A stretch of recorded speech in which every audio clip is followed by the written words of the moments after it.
If you've never seen what shopping looks like in Seoul's most trendy district, spoiler alert, it looks nothing like a shopping mall. Instead, it looks like brands built entire world inside shoe factories and people are lining up around the block just to get through them. Yes, it is bombarded by people. However, the brands here are making a very deliberate, very expensive bet, and the return of investment isn't even trackable. You can't just put a conversion pixel on a pop-up, can you? So why are some of the smartest, most successful brands in the world spending more on architects than on ad campaigns? That is exactly what this video is about. We are living in a world where everyone can start a brand with almost zero to no investment. Because of AI and social media, there's basically almost zero barrier entry, which also means that there are more people creating more brands than ever. And we all know that more brands equal to more noise, which means that your brand is probably harder to be heard even when the product is good. Now, on the other hand, the global experiential marketing spend hit 100 billion in 2024, surpassing pre-pandemic level for the first time. And experiential marketing now captures 38% of the marketing service industry share, which, by the way, surpassed digital advertising at 35%. Brands are voting with their budgets, which also means that there's a huge gap between the ones who does adapt to this trend and the ones who doesn't. We've also moved into what you can call now a taste economy. People have more access to information than ever, which simply means that they've developed sharper filters. More people have taste now. They know what feels authentic and what feels like an ad. They know who to trust and also who's performing trust. Purchasing a certain thing now has become our identity.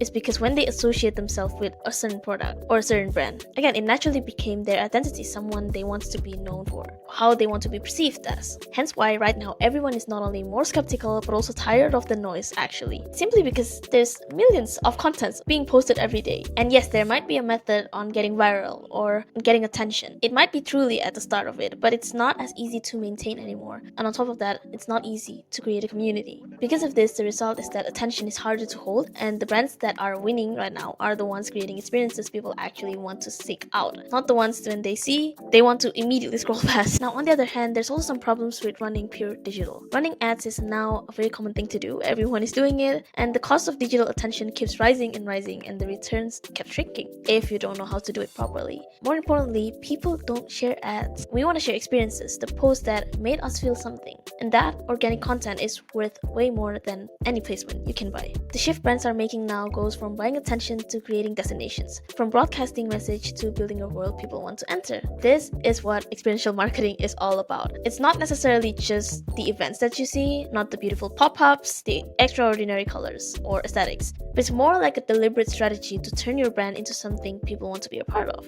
Now let me introduce you to Seongsu in Seoul. This place used to be an industrial district. There's leather factories, shoe manufacturers, printing workshops. Basically, the aesthetic is red brick warehouses. However, post-pandemic, it then became entirely something different, which is the world's most concentrated experiential retail district, now also nicknamed as the Brooklyn of Seoul. Higher-end brands ranging from Dior and Chanel to local brands such as Tambourines and New Dake has opened flagship stores there. The industrial architecture is the experience itself. It is raw, photogenic, and most importantly, unconventional. Because let's be for real, you can't really replicate the feeling of a converted factory inside a glossy mall, can you? Now, because of this, brands realize that most people right now, the millennials and Gen Z, doesn't just want to buy the product itself, but it's that they also want to live in the brand's world for 10 minutes. Seongsu's industrial shells offer a blank canvas to build that immersive universes. The district has a rotating nature. It is always changing, which means that people come back repeatedly and it constantly generates demand. FOMO, the I need to post this before it's gone culture. When someone walks into a world like this, they think they need to share this because it's not something that everyone can experience. And that scarcity is a flex on its own. Now this is probably the part you've been waiting for. Let's take a look at the brand that proved it all. Gentle Monster was founded in 2011 in Seoul by Hankook Kim under a philosophy of weird beauty through high-end experimentation. He started with no design credentials, zero fashion industry background. On top of that, no obvious reason to succeed in a crowded luxury eyewear market dominated by the European houses. The bet they made from the beginning was that the store is the product itself. Of course, it is a place to sell, but also the store itself is the reason people come, and the eyewear is what they find when they get there.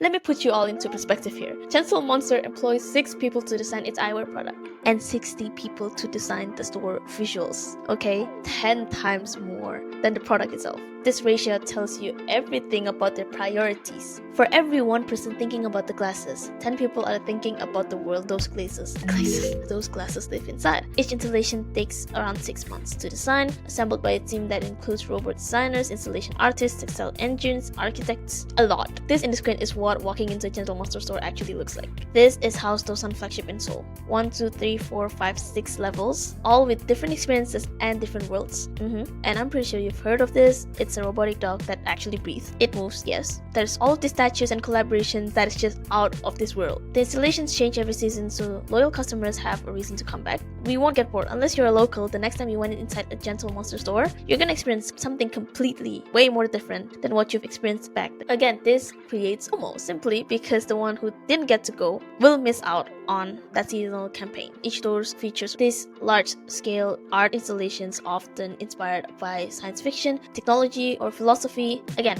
creating a surreal, otherworldly shopping experience you didn't really experience often. And the eyewear is somewhere here. In the corner, it is displayed like a museum piece. It's like you're visiting an exhibition that happens to have things at sale. Now, the founder Hanko Kim has described the core philosophy as unpredictability. His conviction is that the brand that consistently surprises cannot be copied, because copying requires predicting what comes next, which is again ultimately very hard to replicate. And then because of that, also each new installation resets the competitive bar. Now the stores function as content. Every opening generates press and social documentation without any traditional media spend. Basically, they don't need to post thousands of ads because thousands of people had already posted the robotic dog in a Seongsu flagship. From there, basically people online see their space, curious about who they are, and then proceed to go to their website and eventually potentially purchase despite not having to step into the store at all. That's basically their goal. And of course, this all has to work hand in hand. The product has to match everything else. It also has to be relevant enough to create trust for people to buy. This is how they grew, from a small Korean eyewear startup with no credentials to a globally recognized cultural brand in roughly 13 years without a conventional advertising playbook. Now, as you can probably see here, they didn't stop at eyewear only. Their parent company, to combine, applied the same world-building philosophy to 3 other brands: Tambourines, which is a perfume and skincare brand, Nudake Artisan Desserts, and Atisu, the hat brand, all living under the same philosophy because it's a replicable one. Build a world, let the world generate content, and then let the content generate curiosity. That eventually generates sales. Now, another brand that I want to touch on quickly is one of a perfume brand from Korea that I really like. It's called Born to Stand Out, and the reason why I include this is so that you guys can see the example beyond Gentle Monster, because Gentle Monster is now a worldwide brand, and so why not share another brand that also deserves to be included here? It's probably because I'm a little bit biased also. We'll see. Now, let me tell you this. I wouldn't have known about this brand if it weren't for their unique branding. I saw them on TikTok, decided to go to their Hanam place, tried their perfume, did not disappoint at all, came back with multiple products. And ever since then, I have become a repeat customer. So if they don't have this unique Red Rebellion branding, probably I won't say that I will purchase them or even are interested in them. Obviously, their positioning that caught my attention is built around one world. Again, Rebellion, as the name mentions, born to stand out. Everything flows from that. The name choices of the perfumes, they have drunk romance, fake porn, dirty rice. They also are very consistent in their bold red color palette, which again implies boldness and rebellion against the societal standards. On top of that, the scent profiles is targeted towards me, a Gen Z, which is, I think, their target audience, young millennials and Gen Z, or basically someone who choose to be different and embrace that instead of hiding it. And then from that target audience, they build a world that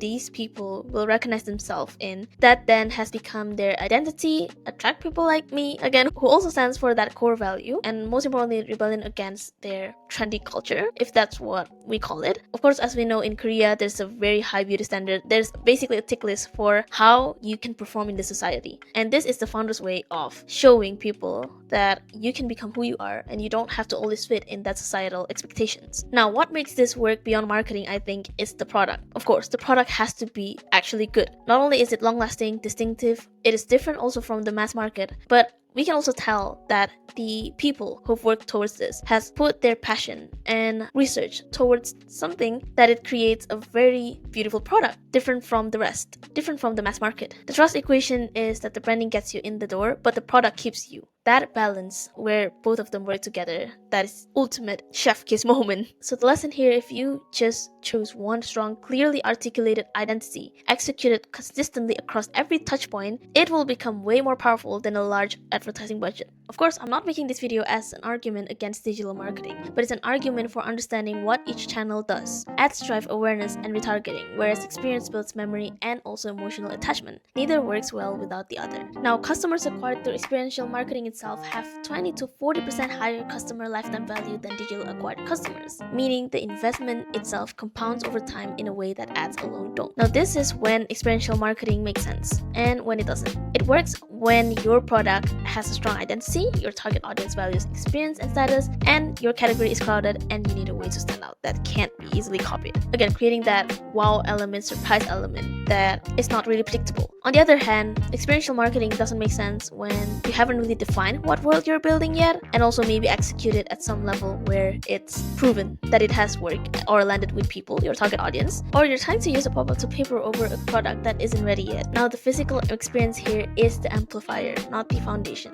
And as I've mentioned through this video, the foundation is a product and identity worth amplifying. We are past the era where great marketing is about reaching the most people. However, we're absolutely in the era where great marketing is about making the right people feel something they can't stop thinking about. The brands who understands all of this, that the space is the ad, the experience is the campaign, the customers is the media channel. They're the ones ultimately building an equity that compounds. That is also what Gentle Monster understood before anyone else in their category. And it is also exactly why a Korean eyewear brand that nobody outside of Seoul have heard about in 2011, by the way, is now valued at $2.7 billion.